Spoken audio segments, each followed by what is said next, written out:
Tahu siapa Bung Arab ya? What do you mean? Saya yakin Bung Arab sekali lagi tipe orang yang tidak bisa langsung percaya dengan apa yang diomongkan oleh orang. Sampai Bung Arab merasakan sendiri, melihat sendiri, mendengar sendiri tentang hal yang sudah diberitahukan sebelumnya. Contoh, Bung Arab gak akan percaya kalau Jepang itu indah sampai Bung Arab pergi ke Jepang sendiri. Walaupun dari cerita sebelumnya bla bla bla, wah Jepang ini, oh enggak. Begitu Bung Arab ke sana, oh iya, ternyata beneran indah. Contohnya seperti itu. Tipe orang yang seperti itu.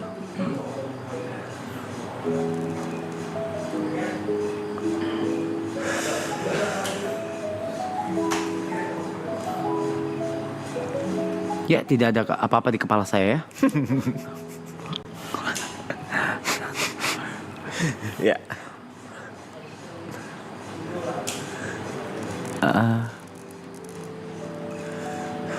Tapi ada, kalau aku boleh track back ke masa lalu, ada satu hal yang paling berubah dari Bung Arab. Apa itu? Jika dibandingkan dengan let's say 4 tahun lalu. Pendekatan. Pada saat kita ngobrol berdua, Bung Arab selalu menghindari pendekatan-pendekatan yang berbau mistis atau tidak logis.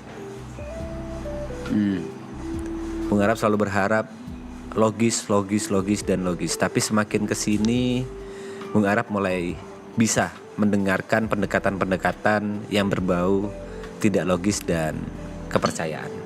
Itu hal yang paling berubah yang saya rasakan dari Bung Arab dari 4 tahun ke belakang. Saya rasa itu bukan perubahan ya, tapi itu kebutuhan aja. Ya, memang itu yang dibutuhkan setiap manusia yang hidup di dunia. Karena kita tidak bisa melogiskan semuanya karena keterbatasan kita sebagai manusia.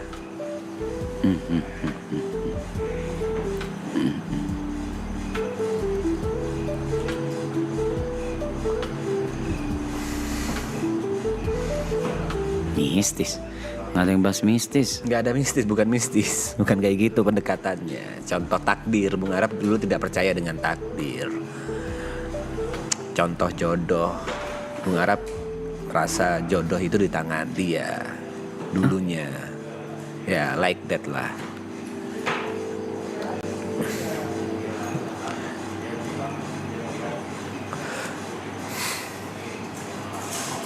Yang paling, ini terlalu masa lalu ya, nggak usah dibahas, bahaya.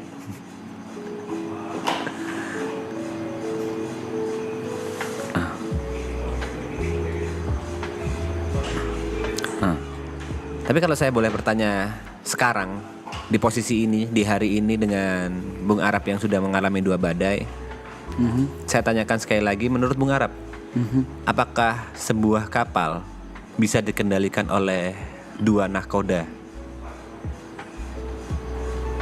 Apa hubungannya sama kesepian dan ini tentang perubahan yang Bung Arab rasakan.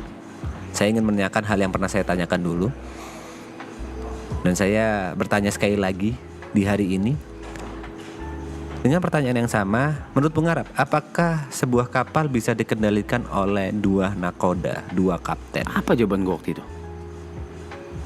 Jawaban Bung Arab waktu itu bisa. Tidak lah. Jawaban Bung Arab waktu itu bisa. Satu kapal. Satu kapal dikendalikan oleh 2 No, kapten. jawabannya tidak. Waktu itu Bung Arab menjawab bisa. Itu perubahan yang paling besar. Tidak akan bisa. Tidak akan bisa. Dan Bung Arab mempercayai hal itu sekarang ya. Waktu itu kita debat hampir sejam tentang hal ini. Saya masih ingat. Oh, shit. Oh, bukan kapal ini ternyata. Kapal yang berbeda ternyata. Yeah. Kita debat panjang. Iya, tidak bisa. Tidak bisa. Satu kapal tidak bisa dinahkodai oleh 2 orang ya.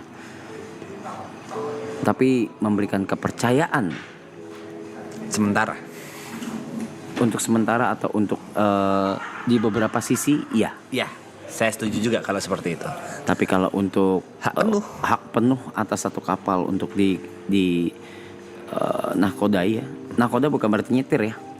Nahkoda Yang memutuskan. ya itu tidak bisa. Ya. Walaupun kita sekarang di season terakhir ini sudah nggak main kapal-kapalan ya. Ya, tidak Tapi main ketika kita sudah tidak main kapal-kapalan, malah kita dianim-animkan. Ketika kita main anim-animkan, Nggak ada malah yang kita tidak kapal di kapal-kapalin. Coba. Kok kebalik memang? Kok kebalik ya? Memang orang-orang ini memang agak aneh ya, Bung ya. Melihat sosial media sekarang ini. Jujur saya merasa aneh waktu itu. Bahkan kita sendiri muak dengan Kapal-kapalan saya ya. kapal-kapalan itu Bukan dari bahkan yang muak itu dari internal. dari internal gitu. Iya. Sekarang pada saat kita udah akhirnya tidak main kapal-kapalan, loh kok di kapal-kapalin, kok dianim-animin, memang agak aneh ya. Memang itu. agak aneh, memang konsep cara berpikir mereka tuh aneh karena itu sudah terjadi dari season 1 gitu. Tapi seperti yang kita tahu bersama ya, last season ini keuntungan yang paling nyata menurut saya adalah kita jadi tahu sifat orang yang di luar circle kita. Kita jadi tahu siapa lawan, siapa kawan, siapa orang yang awalnya bilang ingin mendukung tapi ternyata menjatuhkan, dan siapa orang yang awalnya kita kira menjatuhkan tapi ternyata mendukung kita mati-matian. Dari seluruh badai yang menerjang kita saat ini, kita jadi tahu sifat asli manusia. Itu menurutku privilege yang tidak bisa kita dapatkan kalau kita tidak di posisi yang sekarang ya.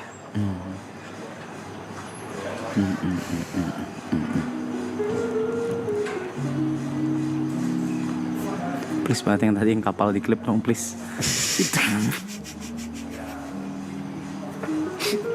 Ya itu ya juga, klip juga kita tidak bisa atur ya.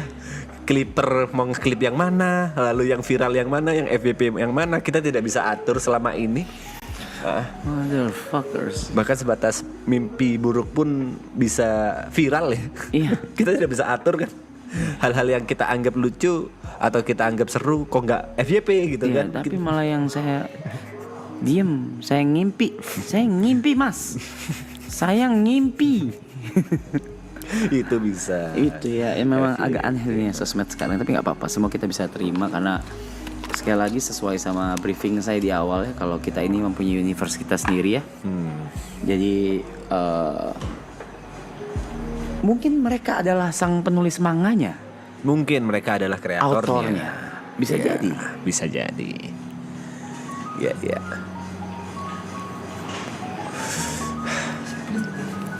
Kenapa? Abung Ala ingin ikut? Saya lagi ada urusan di depan.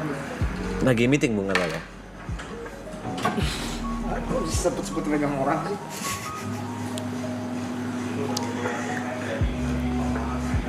Orang iri itu, no.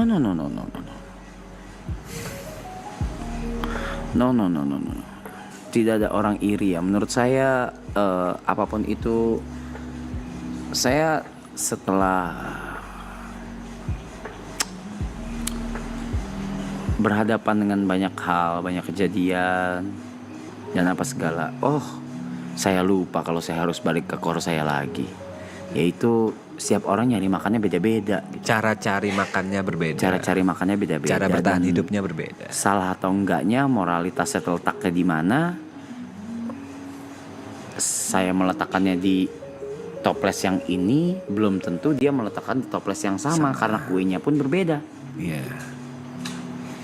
Jadi itu tergantung sudut pandang dan penilaian moralitas pribadi masing-masing.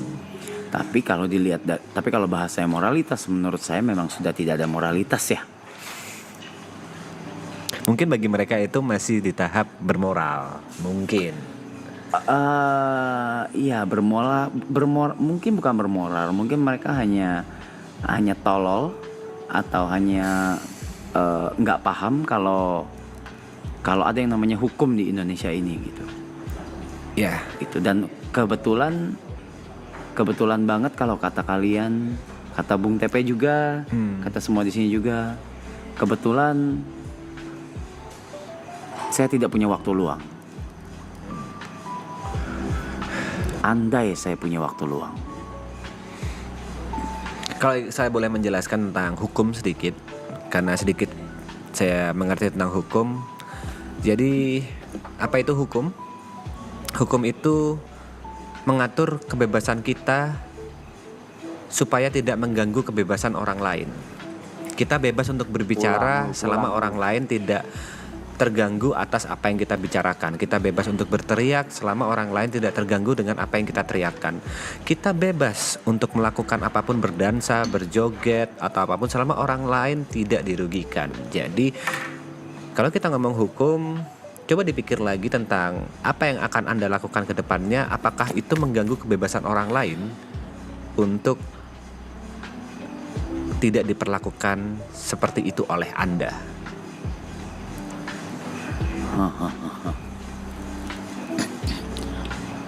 Tidak ada yang lagi menyindir ya. Ini lebih ke general saja sih.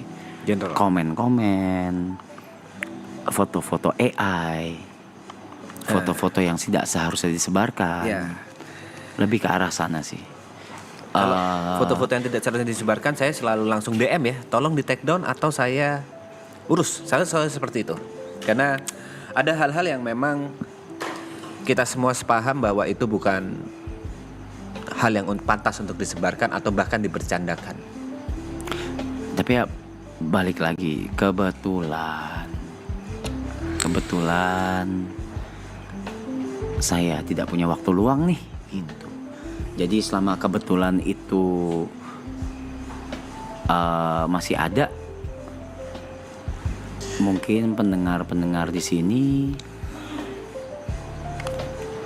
bisa mulai berpikir ulang. Oke, jika Arab tidak punya waktu luang, saya dan banyak pengacara-pengacara yang mendukung atau pro ke Arab itu punya banyak waktu luang ya. Jadi tolong dipikirkan lagi. Tapi kan itu kan tidak bisa di correct me if I'm wrong. Tidak bisa dilanjutkan atau dilakukan tanpa ada pelaporan dari orangnya langsung kan? Oke. Yang saya bahas di sini itu bukan yang ke delik aduan, Tapi ke memang yang jelas-jelas itu pidana. ya memang pidana jelas. Jadi pidana itu ada yang delik aduan, yang dimana yang merasa dirugikan atau korban itu harus melaporkan baru itu menjadi kasus. Dan ada juga yang walaupun yang dirugikan atau korban tidak melaporkan itu tetap menjadi kasus. Contoh paling sederhana, pembunuhan. Walaupun keluarga korban bilang nggak apa-apa lah, yang bunuh nggak usah dituntut, hukum tetap berjalan. Enggak. Seperti itu. Jadi yang saya maksud di sini adalah yang jelas-jelas menggunakan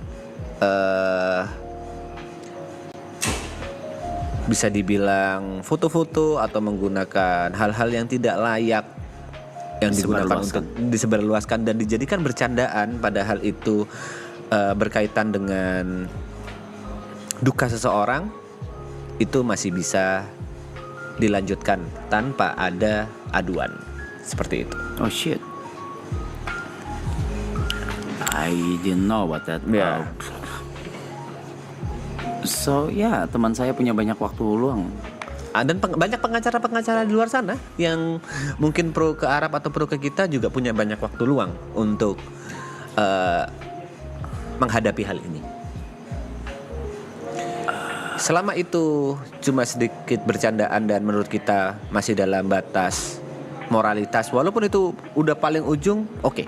Tapi kalau sudah ini keterlaluan, saya akan DM pribadi, saya akan kontak pribadi jika tidak. Dan sudah Anda lakukan? Saya lakukan. Sudah Anda? Saya lakukan. Sudah? Selalu saya lakukan. Kalau tidak seperti itu mereka. Gua nggak tahu. Iya sudah. Itu Anda tidak perlu tahu. Saya sendiri terusik jika ada foto-foto yang tersebar dan dijadikan bercandaan. Jujur saya terusik. Dan itu tidak sepantasnya. Karena itu bukan konsumsi publik. Seperti itu.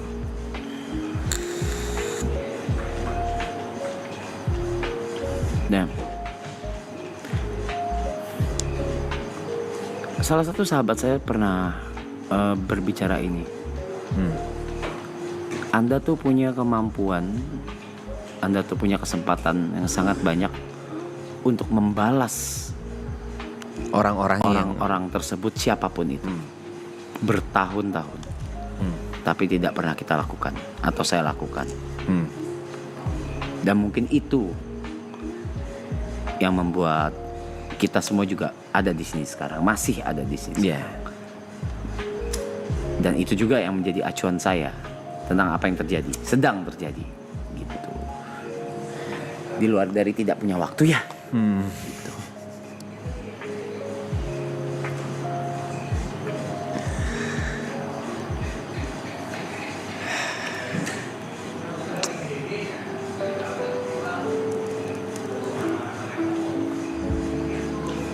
Adalah batasnya tentang apa yang kalian lakukan. Ada ya, baru tahu. Ada, pasti ada batasnya. Ada celahnya ya? Banyak celah. Banyak.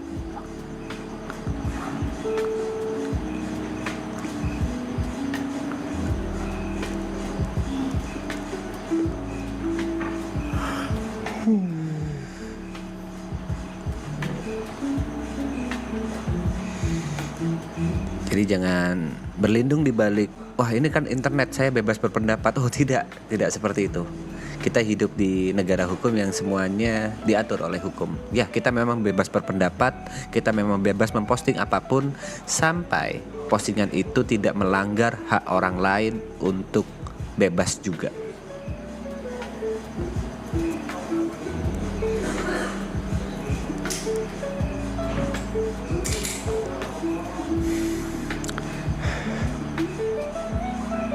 Ya memang selama ini Arab selalu menggunakan hukum karma ya. Kayak oh ya udahlah biar semesta yang membalas gitu. Ya faktanya semesta punya caranya sendiri untuk membalas orang-orang yang kelewat batas. Selalu punya caranya sendiri.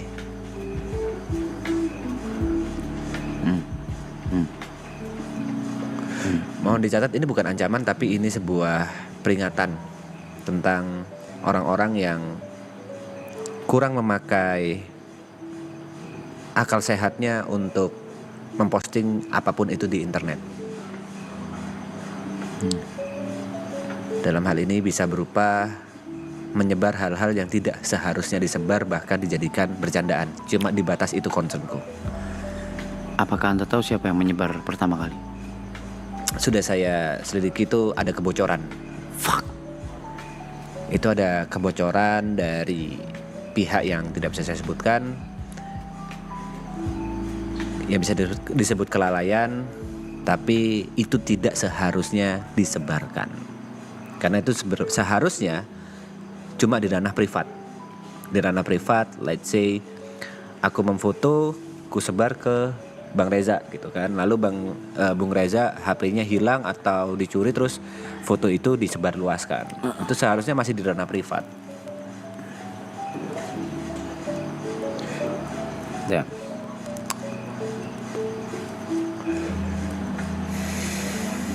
Kalau ini Arab 2018-2019 mungkin udah dar-dar-dor kali. Gue udah dari dulu diem saya. Ya, Arab Dari dulu saya diem.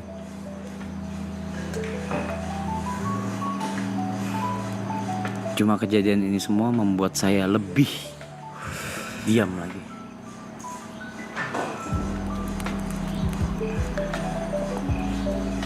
Satu hal yang saya pelajari dari Bung Arab ya, mungkin pendengar setia radio di 19,87 FM. Satu hal yang saya pelajari dari Bung Arab,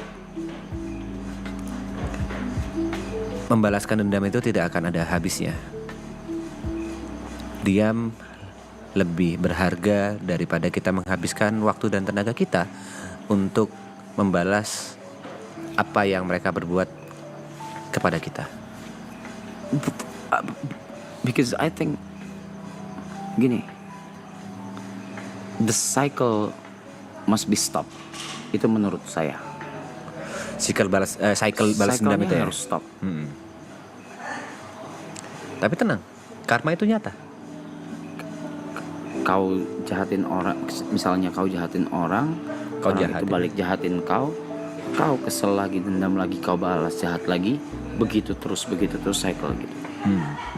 Dan dari dulu saya berprinsip dijahatin, ya udah, cycle-nya berhenti di saya. Sudah, tidak usah dilanjutkan. Karena akan berbalik lagi kalau enggak gitu, dan enggak akan ada habisnya. Tapi faktanya bukan berarti pada saat cycle itu berhenti orang-orang bisa bebas, karena akan ada algojo yang datang, yang muncul, yang tidak memiliki niat jahat tapi memiliki niat untuk membenarkan.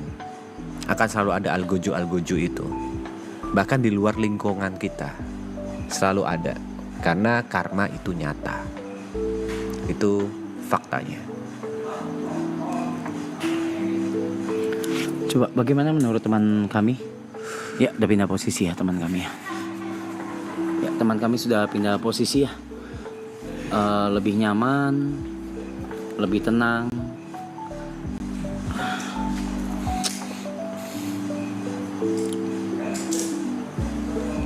Itu ada kata-kata bagus dari salah satu pendengar radio